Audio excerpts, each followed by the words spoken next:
Early 1945, the Pacific War, once a series of lightning-fast Japanese offensives, had become a brutal, slow-motion grind. The Japanese Empire was shrinking by island, yet their defensive perimeter remained viciously contested. For the intelligence arms of the Allied forces, the focus had subtly shifted. It was no longer just about tracking movements, it was about dissecting the enemy's exhausted industrial capacity. They were trying to calculate how many more punches Imperial Japan could possibly throw. One of the key hubs for this intelligence gathering was Ceylon, modern-day Sri Lanka. Specifically, the Technical Evaluation Unit at HMS Gabbard, a sprawling, humid assembly of corrugated iron hangars and jungle-fringed airstrips. The heat was relentless, the air thick with salt and petrol fumes. Here, a small, highly specialized British intelligence unit worked, comprised of pilots, metallurgists, and engine mechanics, men whose job was less about flying and more about forensics. In the second week of February, 1945, the unit received an odd package. It arrived by freighter, heavily crated and marked with a high-priority tag, a complete, rust-eaten aircraft engine recovered from a downed Japanese reconnaissance floatplane. The aircraft itself was known as the Aichi E-13A1, code-named Jake, by the Allies. It was a classic Japanese naval design, a long-range, mid-wing monoplane resting on two enormous pontoons, its purpose to scout targets, spot for artillery, and run photo reconnaissance. On paper, the Jake was nothing unusual, in fact, it was utterly outdated. Introduced in 1941, it was slow, lightly armored, and depended entirely on surprise and long range. It was powered by a reliable but decidedly low-performance Mitsubishi Kinsei 43 radial engine. By 1945, the Jake should have been easy meat for any Allied fighter, a historical curiosity being flown until it disintegrated. Yet, its inclusion in the shipment to HMS Gabbard was preceded by a series of bewildering combat reports from pilots flying the newest American Hellcats and British Corsairs. There had been too many close shaves. Too many instances of a slow, supposed relic of a plane performing evasive maneuvers with baffling speed, and, occasionally, outrunning Allied interceptors that should have passed it like a freight train passes a bicycle. The standard explanation, pilot error or favorable winds, was beginning to wear thin. The brass wanted answers. The uncrating, a mechanic's instinct. The crate was hauled into Hangar 3. Chief Petty Officer Mechanic Stanley Thorne, a man who judged an engine by the smell of its oil and the quality of its castings, supervised the uncrating. The engine was a mess. Salt water and humidity had taken their toll, surface rust obscured many details. But as Thorne and his junior mechanics wrestled the enormous radial engine onto the inspection stand, they immediately noticed something strange. It was subtle, almost intuitive, the kind of instinct developed from years spent stripping down and rebuilding hundreds of British Merlins and American Twin Wasps. "Look at the fasteners on the crankcase, Skipper," Thorne muttered to the intelligence officer present, Flight Lieutenant Hugh Merritt. Merritt leaned in, shielding his eyes from the weak hangar light. "What about them? They look metric, standard Jap issue." "Aye, metric," Thorne agreed, running a gloved hand over the steel. "But the tolerances, see how they seat, too clean, too deep. The threading looks Western, and the casting on the magneto housing. It's too smooth, sir. The Japs use a cheaper, more porous sand casting method by this stage of the war. This looks forged, polished, and heat-treated. This engine, it isn't Japanese." It was a staggering claim. Japan, under an ever-tightening Allied blockade, was struggling to feed its populace, let alone produce high-end metallurgy that exceeded its own pre-war standards. Yet here, recovered from a supposed scrap heap plane, was an engine component that felt, smelt, and looked European. The Allied officers were dumbfounded. They had assumed the strange performance reports were statistical noise. But the object on the stand, rust and all, was physical proof of an anomaly. The only way to find out the truth was to begin the painstaking process of detailed forensic teardown, and that's when Japan's biggest military lie began to unravel. The foundation of Allied air superiority in the later stages of the Pacific War rested on a dangerous, enduring stereotype. Official Allied intelligence summaries from 1944 and early 1945 consistently described Japanese aircraft engines as crude, underpowered, obsolete. This stereotype wasn't born from malice, but from initial, painful experience. Early in the war, Japanese planes like the A-6M0 terrified Allied pilots with their extreme range and maneuverability. But the Allies quickly learned the trade-off. To achieve this, the Japanese stripped away armor and self-sealing fuel tanks, making them fragile and highly vulnerable to damage. The engines, while initially reliable, were quickly superseded by more powerful, more robust American and British designs. By 1943, the narrative solidified: Japan had peaked early.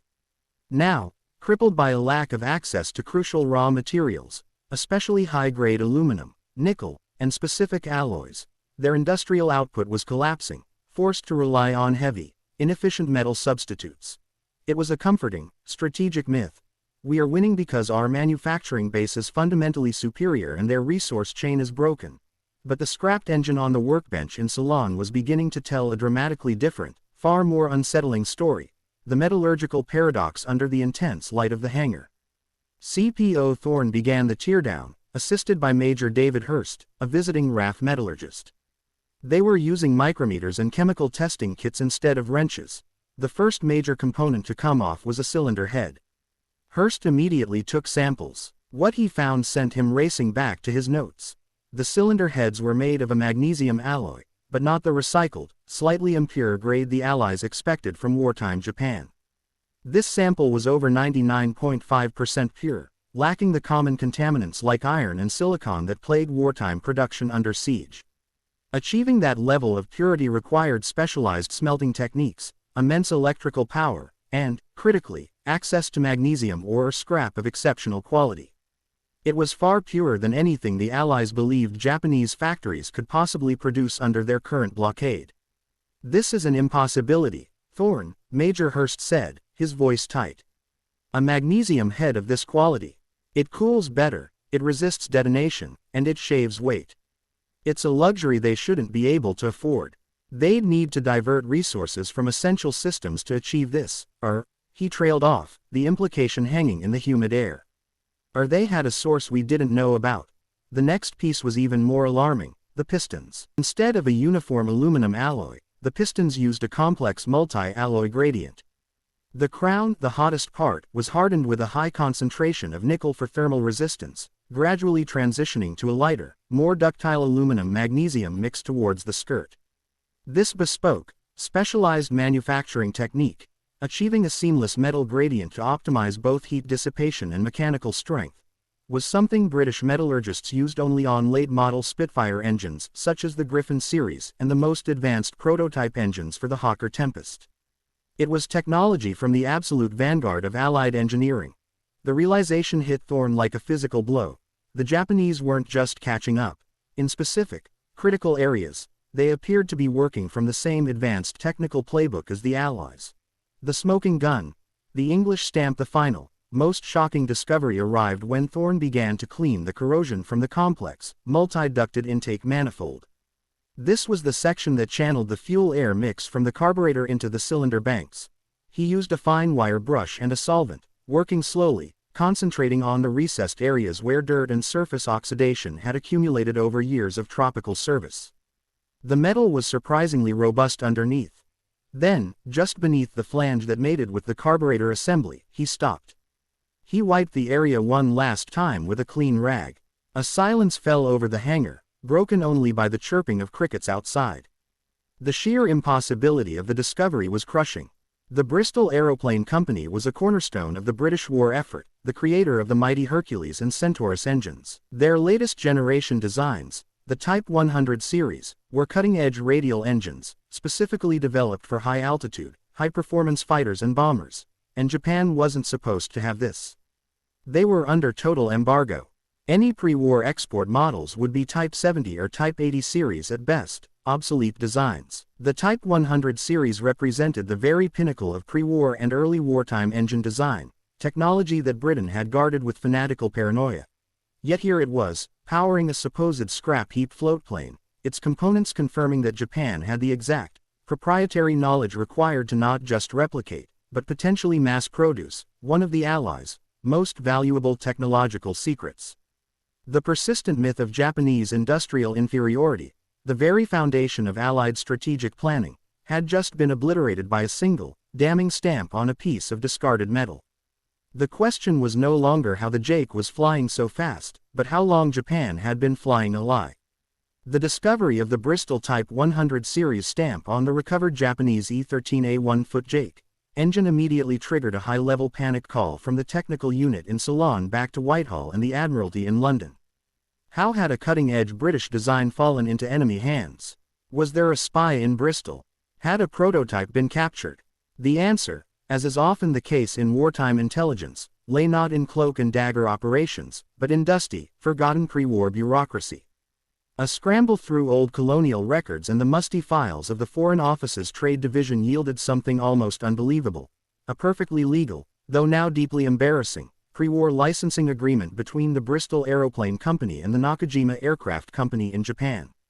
Before the rising tensions of the late 1930s, technological exchange was commonplace. Japan, seeking to modernize its nascent air forces, had legally bought dozens of British engines, not just the engines themselves, but the rights to manufacture them under license. These engines were ostensibly purchased under the guise of civil aviation research, and for powering commercial transports, a cover story accepted by a Britain anxious for foreign trade. The engines Nakajima acquired were indeed the Type 100 series, the precursor to the famous Bristol Hercules Radial. Britain's motivation was purely financial, Japan's was strategic and predatory. The art of reverse engineering. The engineers in Tokyo did far more than simply copy them.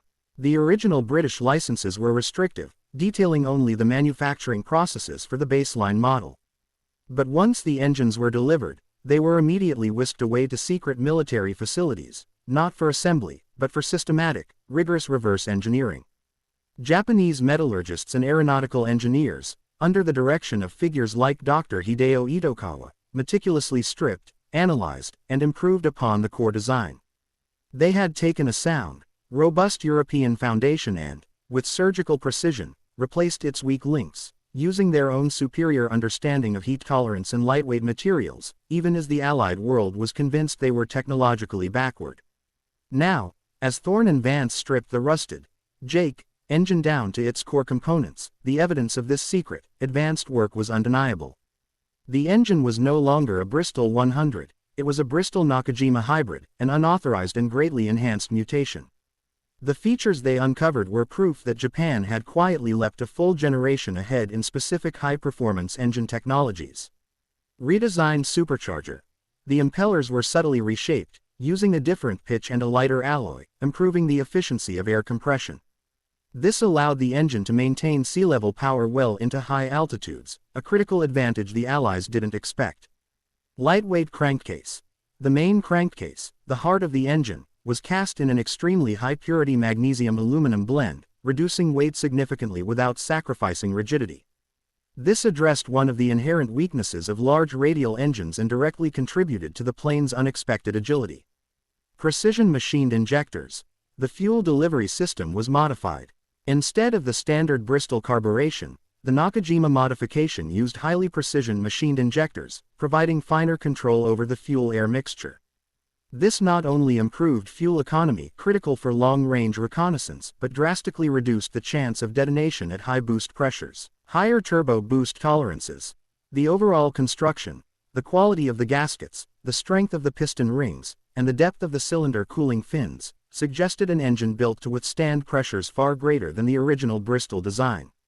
These tolerances exceeded even those of the highly regarded British Merlin engines being used by the RAF in 1940. Japan had used the legal exchange of the late 1930s as a sophisticated technological Trojan horse. They had acquired the blueprints, copied the best practices, and then innovated in secret.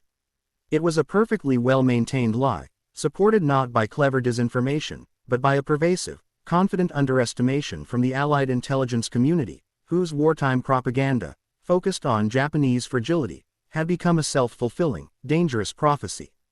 But the true, deadly secret lay not just in the metal, but inside the forgotten maintenance logs of the engine itself. As CPO Thorne and his team delved into the cramped spaces of the engine, they discovered the remnants of a life in constant maintenance. Behind the bulky magneto assembly, stuffed into a small, heat-shielded crevice by a hurried mechanic, were several sheets of crinkled paper, daily maintenance sheets written in Japanese shorthand. They were carefully extracted and sent to the translation specialists. The general entries were routine: oil changes, valve clearances, magneto checks. But one log entry, detailing a test run or a high-performance mission, made everyone in the humid salon hangar stare in disbelief. The entry was a series of performance metrics, including the manifold pressure, the measure of the pressure of the air-fuel mixture being forced into the cylinders by the supercharger. Manifold pressure is the key indicator of an engine's maximum power output. It was measured in inches of mercury (inHg) above atmospheric pressure. The log read: operational boost, 52 inches. Emergency boost, 63. These numbers were, mathematically and technically, impossible. Manifold pressure is a critical limit. Too high, and the engine explodes. For context, the highly effective and robust American Pratt & Whitney R-2800 Double Wasp, which powered the formidable P-47 Thunderbolt and F-4U Corsair, typically operated at around 45 to 48 nhg in 1943. The iconic British Rolls-Royce Merlin 60 series rarely exceeded 30 nhg without water injection. An operational boost of 52 inches was pushing engineering limits, but an emergency boost of 63 nhg, which the Japanese log implied was survivable, even momentarily, was a number that fundamentally contradicted everything the Allies believed about Japanese materials and quality control. If those numbers were correct, it meant Imperial Japan fielded aircraft capable of sustained speeds and climb rates that Allied pilots had never been warned about. Their high-performance planes, the Zero's successor, the A6M50, the Kawanishi N1KJ Shiden George, or the powerful Nakajima Ki-84 Hayate Frank could, for short bursts, operate in a performance envelope that placed them beyond the reach of early war Allied fighters and on par with the very latest piston engine designs. The myth of underpowered Japanese engines, a belief that directly shaped Allied tactics, encouraging pilots to dive away rather than engage in a climb, was now crumbling into a dangerous pile of shattered preconceptions. The terrifying simulation. Under the immediate supervision of Flight Lieutenant Merritt, the British technical team scrambled to run new test simulations. They integrated the exact measurements of the recovered engine's components, the high-grade alloys, the modified supercharger ratios, the enhanced tolerances, into the performance calculation models used to predict power curves. The models were fed the terrifying log data, 63 inches of mercury. The results, delivered via a series of clattering teletype outputs, were horrifying. This supposedly obsolete floatplane engine, the Mitsubishi Kinsei 43 as modified by Nakajima, when running at that documented full emergency boost, was capable of producing an estimated 1,400 horsepower. This power output placed it squarely in the same class as the best engines of the Allied inventory, the Merlin 66 powering the formidable Spitfire Mark IX, or the early versions of the American Twin Wasp. The implication was immediate and devastating. Reconnaissance advantage. The Jake floatplane, dismissed as slow, could utilize this emergency boost to achieve bursts of speed that allowed it to successfully evade the slower, earlier model Allied fighters assigned to patrol duty. Tactical deception. If a secondary, rear echelon engine like the one in the Jake possessed this capability, then Japan's primary frontline fighters were almost certainly running performance figures that dwarfed Allied expectations. The speed, climb rate, and overall performance of aircraft like the Ki-84 Frank were being dramatically underestimated. Allied pilots were being misled by their own intelligence reports. They were flying into combat against an enemy whose true capabilities had been masked by both a deliberate act of pre-war technological theft and a devastating strategic error of Allied arrogance. This misinformation had cost Allied lives lost when a reconnaissance plane was allowed to escape, or when a fighter pilot misjudged the true closing speed of a Japanese interceptor. The discovery of a simple, rusted engine had not just revealed a technical secret, it had exposed a strategic, deadly blind spot that spanned the entire Pacific theater, demanding an immediate and complete overhaul of every tactical training manual in use. The intelligence report emanating from the small, humid hangar in Ceylon, detailing the discovery of a high-boost, British-derived engine in a common Japanese floatplane, hit the Allied command structure with the force of an unpredicted typhoon. The implications were too profound to ignore. It meant the entire foundation of their air-to-air tactical doctrine in the Pacific was fundamentally flawed. The next phase of the investigation moved from metallurgy to industrial geography. Intelligence teams in Washington, London, and Brisbane began cross-referencing every shred of information related to Japanese industrial output, comparing captured technicians, interrogations with high-altitude photo reconnaissance that had previously been dismissed as static. The collective evidence finally revealed the truth. Japan had not just reverse-engineered a few engines, they had cultivated a highly resilient, partially autonomous network of mountain-sealed, partially underground engine factories designed specifically to protect high-precision metallurgy from Allied air power and resource scarcity. These plants, located deep in the hills near Tokyo and Nagoya, often built into old mining tunnels or beneath camouflaged agricultural centers, had been secretly operating since as early as 1938. They specialized in the very processes Allied intelligence considered impossible: pure magnesium smelting, precision tool casting, and the delicate art of high-stress component balancing. The true lineage. The discovery of the Bristol Type 100 series was the key that unlocked the entire lineage of modern Japanese aviation power. Inside these hidden plants, Japanese engineers had done more than just copy the British prototype. They had taken the solid, reliable foundation and transformed it into a series of fully militarized, indigenous Japanese models that would plague the Allies for the duration of the war. Nakajima Sake Prosperity, the first successful mass-produced engine derived from the British design principles, powering the early, legendary A6M0. The Allied stereotype of the frail, fast Zero was born from this engine, but the true performance ceilings were always suppressed in official reports. Nakajima Homare Glory, a highly complex, powerful 18-cylinder engine that attempted to pack immense horsepower into a small diameter. Though plagued by reliability issues later in the war due to poor wartime quality control, its peak performance was terrifying. Mitsubishi Cassi Mars, a massive engine, used primarily for heavy bombers and large flying boats, which relied on the precise tolerances learned from the British model to achieve unexpected torque and reliability in large-scale airframes. Nakajima Ha 45 inches Army Special, Allied Code, Homare. This was the ultimate evolution. Powering the fearsome Ki-84 Hayate Frank fighter, the Ha 45 was the engine most capable of achieving the 63 inches of mercury boost seen in the maintenance log. At its best, it was an engine that secretly exceeded the performance levels of almost every early war Allied equivalent, allowing the Ki-84 to become one of the most dangerous, fast, and high-climbing fighters encountered in the final year of the war. These engines were not just marginally better than expected. They were powerful enough to fundamentally challenge the Spitfire, the Mustang, and the Hellcat on equal terms, at least in bursts. The strategy of underestimation. The Japanese military, particularly the Navy's technical department Gijutsu Hombu, had not simply allowed the Allied misconception to persist, they had actively engineered it. They intentionally underreported horsepower, manufacturing numbers, and fuel requirements in their public documents, their training manuals, and even in reports supplied to lower-level field commanders. The internal logic was Machiavellian. If the aircraft appeared less capable on paper, two strategic advantages were secured: Allied misdirection. Allied intelligence would continue to divert resources toward countering perceived threats, while overlooking the real leap in performance hidden in the Sake and the Homare. Resource hoarding. By claiming higher fuel consumption and lower durability, the Navy ensured that its most advanced factories, the hidden mountain complexes, received priority allocation of high-grade, scarce materials, maintaining the integrity of the crucial high-performance components.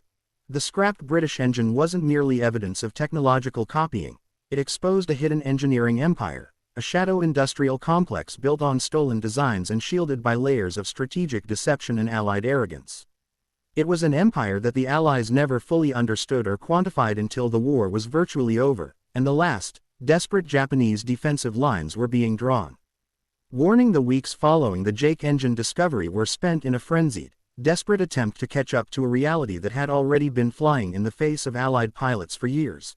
The Technical Evaluation Unit at HMS Gabbard worked around the clock. By the time British engineers finished reassembling the recovered engine, now clean, measured, and catalogued, they knew everything had changed. The old, comforting intelligence model, Japanese aviation as inferior, was definitively dead, replaced by the chilling reality of parity, or near parity, in high-end power plants. Reports were updated with alarming velocity, detailing the newly calculated performance ceilings of the Frank and the George. Air combat training was rewritten overnight, abandoning the old, easy advice to always climb or dive, demanding pilots engage in highly demanding, high-G turning fights, knowing the enemy could match their acceleration. Pacific strategies shifted to account for a more resilient, higher performance air defense, demanding heavier escort forces and more sophisticated jamming and deception tactics. The scratched message as the engine was being crated for shipment back to the Royal Aircraft Establishment for deep analysis. CPO Thorne, in a final moment of fastidious inspection, noticed a tiny, almost invisible irregularity on the inside surface of the crankcase, a patch of rough metal that defied the casting's general smoothness. Using a magnifying glass and a powerful lamp, he saw it. Scratched by hand, almost hidden under a protective layer of grease, was a tiny note in Japanese, Prototype 4. Do not ship. The chilling realization dawned on Merritt and Thorne simultaneously. This was not a production engine. It was an experimental test unit, one of a handful of ultra-high performance models being tested on an aging airframe to mask its true capability. Japan had pushed the limits of the Bristol design, created a terrifyingly effective engine, and then, in a crucial moment of mistake or desperation, bolted a precious, one-off Prototype 4 into an old E-13A 1-foot Jake seaplane to fulfill an urgent reconnaissance mission. And yet, by the capricious violence of war, it ended up being shot down and salvaged by chance, drifting in the Indian Ocean, its secrets recovered by the only men meticulous enough to recognize the foreign stamp. The implications of this final, desperate warning were staggering. The Allies hadn't just uncovered a secret, they had stumbled upon an accident. The engine they had analyzed represented not the average Japanese air power, but a glimpse of the peak Japanese experimental power, a hidden capability they never intended to expose, only to deploy in the war's final, desperate defense. The scrapped British engine, bought legally and then illegally improved, had ultimately revealed the full, terrifying scope of the deception. The Allies realized they hadn't uncovered a single lie, they had uncovered an entire hidden industry, masked behind decades of carefully crafted lies and false technical reports. The myth of technological inferiority was dead. The truth was that Japan had been far more technologically advanced, far earlier, than the world ever believed. The discovery of a rusted engine, discarded and recovered, forced the Allied world to rewrite its history of the Pacific conflict, a final, painful acknowledgement that their enemy had been fighting not with crude tools, but with secrets that almost turned the tide.